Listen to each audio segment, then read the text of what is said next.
Welcome to the Mad in America podcast, your source for science, psychiatry, and social justice. I'm Karin Gervert, and I'm the arts editor at MIA. And this is an interview we're doing is a part of the Suicide Hotline Transparency Project, which was born out of the belief that creating transparency and public access around suicide hotline intervention and call tracing policies should be a priority. And we're interviewing Sera Davidow from the Wildflower Alliance Warm Line. And the project that we're doing includes, beyond these podcasts, includes other ways that you can participate, where we have a poll around perceptions of intervention policies on suicide hotlines. We have a directory of hotlines that we're trying to make that collects hotlines that do not trace or intervene without consent. And you can visit Mad in America's website to find out more ways to participate. Also, don't want to forget, because I am the arts editor, that there is a call for art out around suicidal distress, re-envisioning suicidal distress. It's called Careful Gestures, so that call for art is out there too. So I just wanted to put all that out there up front in this interview before Sera introduces herself. Welcome, Sera. Thank you so much for your time today. And can you tell us just a little bit about yourself? Sure. Thanks for having me as well. So I am a part of the Wildflower Alliance leadership team, which used to be known as the Western Mass Recovery Learning Community. And part of that is a peer support line that we have, but we also have a number of other offerings throughout our community. In addition to that, I'm also a founding member of the Hearing Voices USA Board of Directors, and I love to write and publish a number of articles on Mad in America as well. I like to think of myself as a writer, filmmaker, activist, and a mom. Wonderful. That's quite a lot of things going on there. Mom, an artist, a writer, and the Hearing Voices Network too. It's a wonderful resource. So, how did you arrive at your work as a community leader in the Wildflower Alliance, the Warm Line specifically? You know, that's such a long story depending on where I start from, so I'm going to try and shorten it up. I guess I will say that I, as somebody who has a psychiatric history but spent a lot of years trying to figure out what to make of that and what my place would be in the world, I actually found myself failed by the conventional mental health system. And really what I learned from that was, hey, don't tell anybody. Don't tell anybody what you're going through. And so I had to keep looking for other ways to get support and figure myself out. And so I actually started working in a clinical role in the mental health system, which I think a lot of people do, but they don't admit to, as a way to try and figure themselves out. And I actually was quite successful in terms of the praise I got for the job I was doing, even in the absence of having any clinical degrees. But when I hit a point in my life where I decided to come out with my psychiatric history, I found myself very not so welcomed in that environment anymore. And that's also a long story for another time, but I ended up finding myself out of that job in a time that happened to coincide with the visioning process for what would become the Wildflower Alliance. And a part of that vision was having a peer support line. So there's certainly a number of other pieces to it, but the peer support line was a piece of it pretty early on. And actually, I should say, all of that was happening between 2005 and then 2007 when the Wildflower Alliance became funded. But the peer support line actually happened more, although it was a piece of the original vision, it really didn't take shape until 2012, at the same time that our peer respite was taking shape. And how is the Wildflower Warm Line? How is that different? How is that unique? And also, what services does that offer? So actually, one thing I just want to say is that, so you're referring to it as a warm line, and just for whatever it's worth, I think it's a really interesting word, because I think there's warm lines and hot lines, and the implication is that the hot lines deal with the serious crises, and the warm lines, maybe something a little or a few steps down from that, when in fact I think that we have found that people call our line in a pretty, a lot of distress, and sometimes specifically because they have found that calling hotlines when they're in that much distress gets them into trouble. They choose these other lines instead. So we refer to it as a peer support line. I don't mean to be criticizing your language. I just think it's an important point.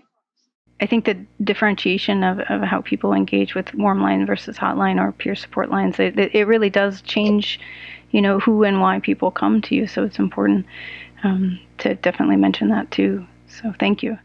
Sure. And you're not the only one who refers to them as warm lines. And I think, in fact, we're listed on warmline.org or, some of these other resources. I just think for me, it becomes an issue of almost of internalized oppression, of consenting to the idea that we're somehow lesser than. And so we've tried to push back on that.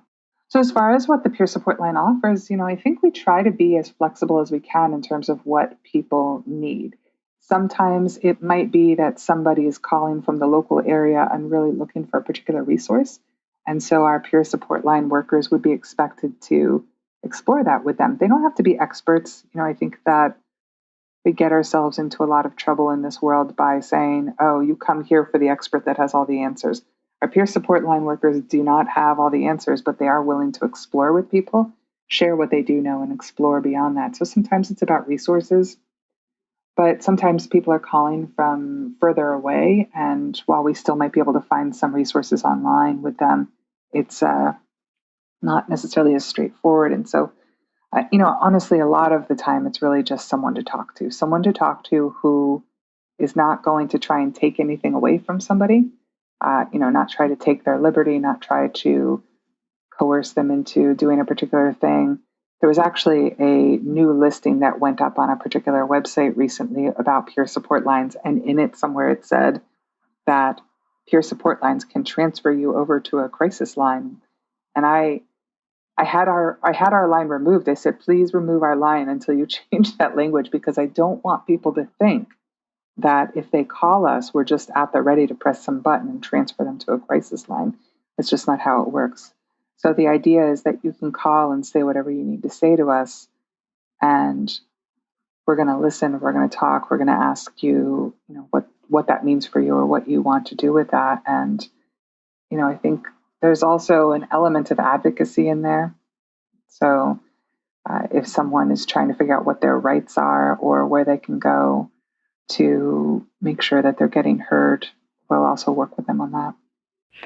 Yeah, that kind of leads me into the next question, which is really your philosophy around caring for people who call, community members who are experiencing crisis.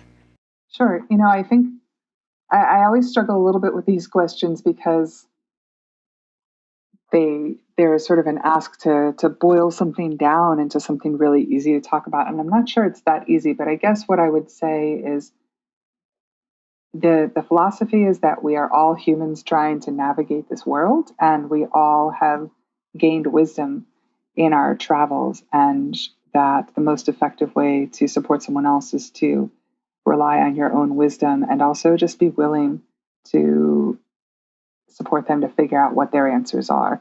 And so, it's sort of a long philosophy, I guess, but it comes down to all these other ideas that we hear all the time in the peer-to-peer world about trusting that people are the experts of themselves, which doesn't necessarily mean that they have all the answers, but that somewhere in them, they have more information about themselves and what they need than anybody else does. And that with our questions, we might help them sort of peel away the layers and get to that wisdom that they have inside themselves and figure out what it means for them. But I think, I think our philosophy is very consistent with things like intentional peer support, which is one of actually our 4 core trainings that we require of all employees, including the people working on the peer support line. Our other core trainings are a 3-day anti-oppression training, and then a alternatives to suicide training and a hearing voices training. And all of those ultimately root back to these values of autonomy, the importance of people retaining or regaining personal power and control in their lives, and the really power of supporting people to make meaning of what's happening in their life and what isn't working in it. Absolutely. the peer support line, Wildflower specifically, offers the community something that is outside of what most mental health crisis lines offer, which is this awareness of the autonomy of the individual. How does it feel to be providing this necessary support for individuals who would otherwise not be able to access this care? I mean, it feels essential, but I also think sometimes it feels really frustrating because there's not enough of it, So we have a peer support line that operates for a handful of hours each day, and it is answered by one person. So if you compare that to, say, some of the broader crisis lines where there's dozens of people available and the calls automatically route to the next person if one person's busy, and we are competing in that way, and the lack of access can be so frustrating. So it feels like an essential thing to be providing. I'm very glad that we're providing it, and I feel really good about that. But I'm always bumping into the reality that when you have something that's different and hard to get to, it can also cause frustration for people. So I guess I just, at least especially recently, I've been really feeling the frustration with our peer respite, with our peer support line, with so many things of it being too scarce of a resource. But at the same time, as we've already talked about, I think the ability to provide a space, a virtual space, essentially, where people can say whatever they need to say and have someone on the other end of the line who's not going to be freaked out by it and not be ready to just sort of shuffle them off is really powerful. I think too much of the mental health system functions by lying in wait for when someone needs their power taken away from them, whether we're talking about the crisis or emergency services or whatever. They kind of say, well, if you're not bad enough, we don't have anything for you right now, but we're watching. The moment you get bad enough, then we're going to take some power away and we're going to put you over here. And I feel really proud to be able to offer supports that just don't work like that. I can sense the frustration around the not being able to offer more, but what you're doing right now with what you have is absolutely essential. And so much gratitude for the work that you and everyone at the Wildflower does. It leads us directly into this next question, really, about, from your perspective, what are the biggest challenges in this work? So, again, of course, access. And, I know we're talking mostly about the peer support line, but the peer respite and the peer support line, they're not the same thing, but they function out of the same building. And so I think about them both together a lot. And the peer support or the peer respite has 3 bedrooms in a region that has, I think, something like 8 acute psychiatric units with I don't know how many beds. And so we're supposed to be proving ourselves as hospital diversion or an alternative to hospital. But when you're always full and then there's all these psychiatric beds around you, it gets really hard. Sometimes it feels like we've been set up for failure. And I would say similar with the peer support line at times. If you give someone just a little bit of resource, but not enough to really have it take root, or sometimes not enough to pay people to work there consistently, then it can be a bit of a setup for failure. So while we take whatever we can get, sometimes I wonder if just giving these little dribbles of funding sometimes just makes it look like, oh, that's not an effective approach, so we don't have to fund it anymore. So I worry about that. I think also we are just one little drip in this psychiatric system, and so whenever people come to us, whether it's on the peer support line or anywhere else, they've already come and been through, in many instances, not always, so many other parts of the psychiatric system. And so we have to work to gain trust and support people to understand how we're different. And I don't begrudge people their need for us to work, for them to trust us. I think that's totally fair given the world we're living in. And it's certainly a challenge just to be able to get to the conversations that are the most useful because people have been so harmed in the systems that we're in. Then that's tough. And then, the hiring for the peer support line has been interestingly challenging. I have found that many, many more people are energized about working in person, but struggle and get drained working when they can't see somebody. And so you'd think in some ways it would be easier for people, but people just energetically don't feel as fed. And so we've had some more turnover on the peer support line at times. And I think we certainly have people who appreciate doing it, but it gets hard.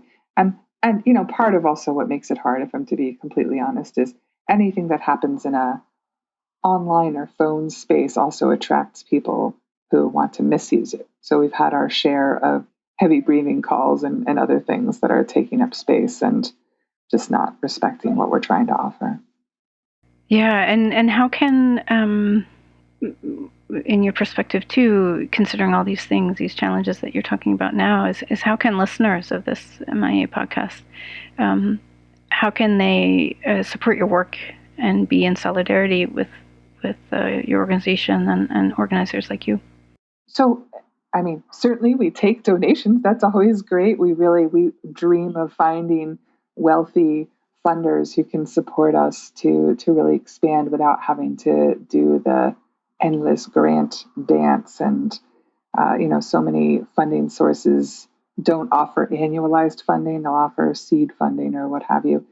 We just recently raised our rates across the board of what we're paying people because we just couldn't continue to justify paying so little. And so we're actually operating at a deficit at the moment. So there's that. But I think also just being someone who's really invested in the integrity of these lines, and as more interest pops up around them, often with interest, whether it be peer respite, peer support lines, or what have you, when people get ready to fund things more, they often only kind of have a surface understanding of it. And so these are moments when things become co-opted or are really at risk of losing their integrity, of becoming something else. The peer support line that does have a button that they press that just transfers you right over to crisis, things like that. And so I think what I would ask of listeners is be someone who helps us hold that integrity. When you hear those projects, going off course and becoming something else, be someone who speaks up, be someone who helps us hold what the vision is. Because unfortunately, although the peer support line I'm a part of is completely different in terms of its funding and who's working there than another peer support line in another state or area, if that peer support line is using that name, a peer support line or worm line or what have you, and they're doing things that are not consistent with peer support values, then people will experience trauma from that. They will take that and they'll believe that we're all like that. And so there's an importance that we band together across this country and beyond in really pushing back on co-optation and just making sure that these offerings are what they're supposed to be. Absolutely. I think that's a really important thing to be aware of. And the one thing that I thought about a lot while I was doing this project was this idea when the 988 number, is coming out, and this move towards lines being funded if they do have that button, and not being funded if they don't, and that being the new norm for peer support lines coming online in the world today. They'll come into a place where if they're not going by NSPL standards, they'll come into the world where those standards are what will get them funded. And if lines are struggling and they are trying to stick to their integrity around the trauma and the violence that can occur when police are called and these other things, they may decide that in order to keep on, they need to accept these standards and get the funding rather than this being able to stick with their integrity and like struggle with the funding. So both those things, like this idea that if a line is in a vulnerable place, you hold them to their integrity, and then also finding ways that we can support lines like yours and stuff like that, that in a financial way that's doesn't come with this caveat. Right. Yeah, that caveat is devastating. It only takes one time that you step over that line and other people hear about it. And why would they trust? Why should they trust if we're willing to cross that line? And I think that so much of that roots back to the reality that we as a society need to develop some tolerance of loss and facing the reality that we don't control everything. I think, again, the mental health system is kind of poised all the time to figure out when they need to take control. And unfortunately, even though the research tells us that when they're taking control, often the outcomes are worse down the line. All they see is, oh, today I stopped this person. And then we can just go on from there. And I think, I've said to many people, like, there are two paths here. One where we accept we can't control other people, but we try to create as much space for them to be in with us so we can figure things out together. And sometimes some people will be lost on that path. Or we can follow this other path where we just watch for any sign that someone's about to do something we don't want them to do, and we try to take that control and prevent them from doing it as long as possible. And I really think we lose people down that path far more than we lose them down the other. Yeah, I agree with that, and have found that to be such an important shift in perspective when you're facing the suffering of others and yourself. It seems that if you're undercutting the root, and going for this temporary control of the moment. Like you're saying, you're going down a path that does end in more harm and more suffering. But if you have this, I guess it's not like a peace or a tolerance, but the understanding and awareness that suffering is a part of life and loss is a part of life, and that you're just in this together with others, and that's just a fact, and that you can do as much as you can. That's a really important point, the sort of what is a part of life, because I think that part of what happens is people are projecting their fears of death and their discomfort with death onto everything and everyone around them. And if we could get to a place where we accept that pain and death are both a part of life, then we may be able to sit a little easier with people who are in some of those spaces and not just desperately try and control them. I wonder if you could expand a little bit upon on how you see lines like yours that approach things so differently and so carefully around empowerment. How lines like yours are interrupting this cycle of abusive care and the cycle of entrenching and reinforcing oppression as it exists in our lives. Sure. Well, oppression is such a rich and multi-layered topic, and I think there's so many different forms of it. I think when I think of psychiatric oppression, I think I was actually just having a conversation earlier with someone today about how even the most quote unquote woke people, the people most invested in anti-oppression work, still don't get psychiatric oppression. They still somehow think that, oh, but that particular group of people we need to figure out how to control because we want to be safe. And also they've been fed these lines that not only will controlling that group of people keep you safe, but also if you want to be a good person and everybody wants to be a good person, then you need to make sure that they get the care that they need, and anything less is just not okay. So people have bought into that line, even people who are on the front lines of anti-racism and other anti-oppression work, they've bought that pretty fully. And so there's that challenge. But then there's also the reality that the psychiatric system has been used as a tool of oppression to reinforce all these other forms of oppression. So, of course, as we know, Black and Brown people are much more likely to be subjected to orders of force, or when they're restrained, or more likely to be restrained, and if restrained, more likely to be injured, so on and so forth. We can pull that apart for all these different marginalized groups.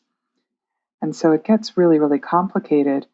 But I think, one of the most terrible things that happens to people when they do reach out for support is something that you already alluded to, which is they look for support based on all the harms they've experienced in the world, all the oppression they've experienced, all the power they've lost, only to be told by the mental health system that actually what needs to be fixed is inside you. Yeah, it's you. You're the problem. You're broken. Yeah. Right. Yeah, and I've experienced that myself when I've gotten up and I've shared this story of being a childhood survivor of sexual and physical abuse, of being a rape survivor, and still had people say, like, all right, well, we hear the trauma, but we're still going to refer to you as mentally ill. And when I hear that, I hear them giving a pass to all these people who have hurt me and still saying, like, regardless of all that, there's still something going on in your head. But it's a real bind.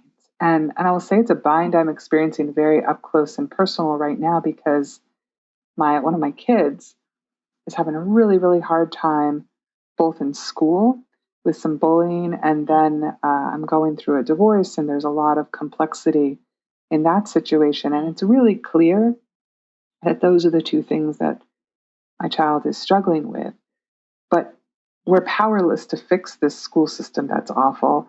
And we've been pretty powerless to fix some of the conditions in the divorce that we're dealing with.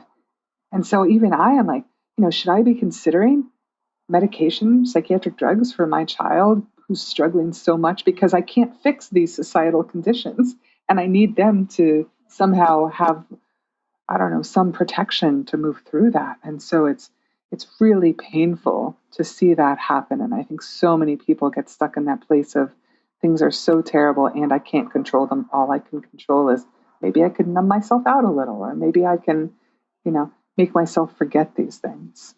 And I think that's so painful. Yeah, I absolutely am hearing all of that, and have been in a situation myself feeling that way around, well, if the world is just so messed up at the moment, and I don't have the support is just not there, and the way of changing the world to better suit caring for me in this moment. Systems are so, corrupt and filled with systemic oppression around this. Like, what if, like, the right choice is to, go back on an antipsychotic or do this, that, or the other thing, just because I have no other choice, right? I know if I were in a different situation, in a different world, a different culture, I could possibly live and thrive. As far as the peer support line goes, we don't have any more power than anybody else to fix some of those societal conditions that people are experiencing when they call us.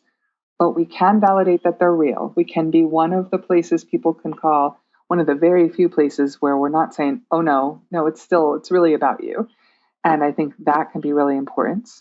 And we also really support people to challenge some of the societal norms. That's integrated into all of our core trainings, that it's okay to challenge gender norms or expectations of what you should be doing or producing in the world, who you're supposed to be, how you're supposed to define your problems. We create that space, and it still doesn't fix those societal conditions, but it can, similar in some weird way to psychiatric drugs, et cetera, it can create a little bit of a buffer or a little bit more protection against dealing with those societal conditions if you know that you have some people somewhere who get it, who hear you, who have your back in that way.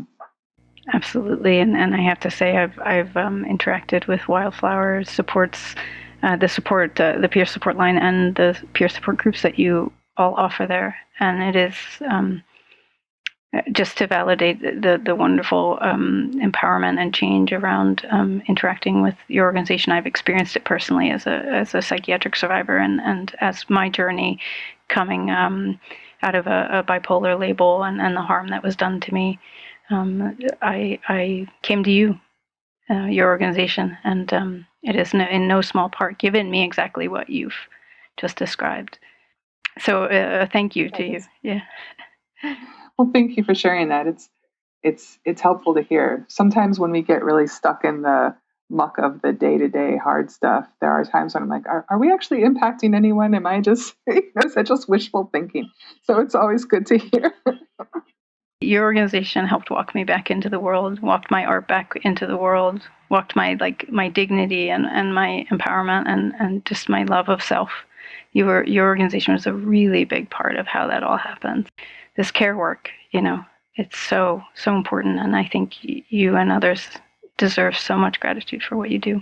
And in no small part because you're facing all these challenges too around, saying these things and putting this stuff out in the world, like not only just financially and finding the funding, but it's not common knowledge. Like you've said, like even the most woke people can't wrap their mind around psychiatric abuse and oppression. So I was going to say, I actually am experiencing some pretty direct consequences from it at the moment. Again, with my divorce, we just had our pre-trial, and hopefully this is not too personal, but we had our pre-trial, and in the pre-trial, the way it works is you have to say what exhibits you're going to use and what witnesses you're going to call. And my ex has listed some of my articles and presentations as an exhibit to try and demonstrate that I have wild ideas about psychiatry and mental health and all this, and therefore might question my ability to parent my kids.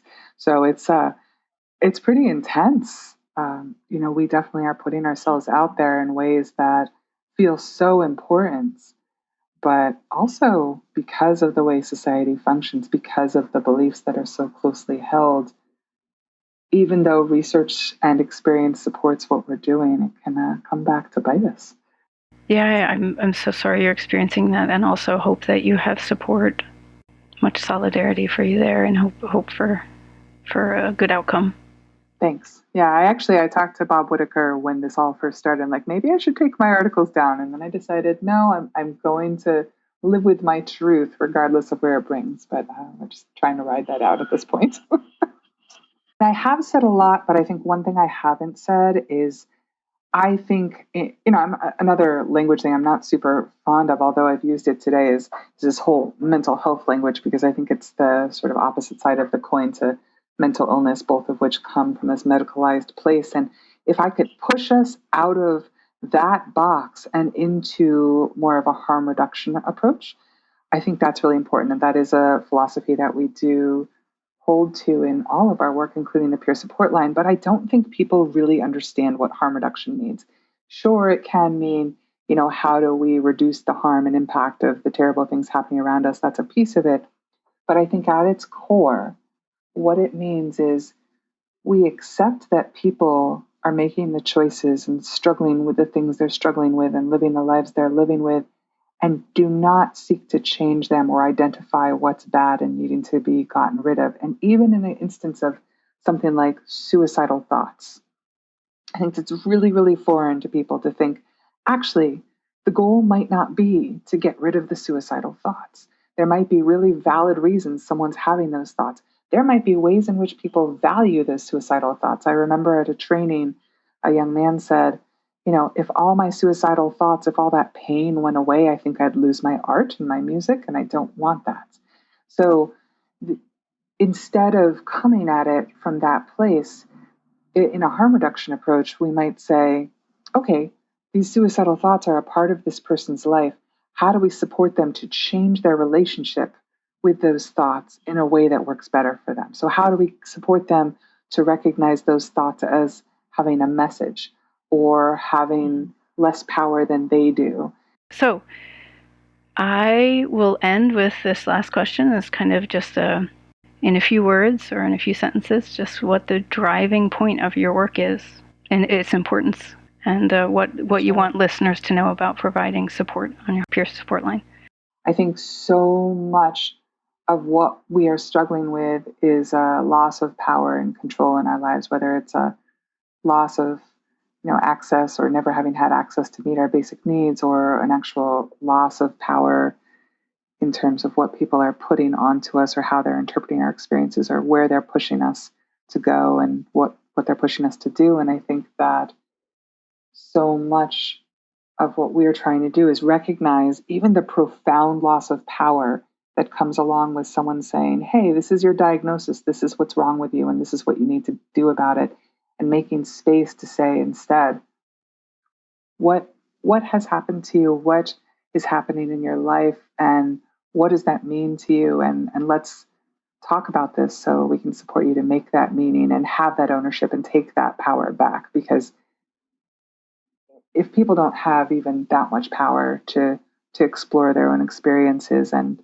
figure out what they mean to them, then it's really challenging to move forward to a different place. So hopefully that's not too abstract, but I think underneath everything, so much is about realizing how many power imbalances there are in the world, supporting people to take what they can back, and most of all, supporting them to take the power over their own identity and meaning making.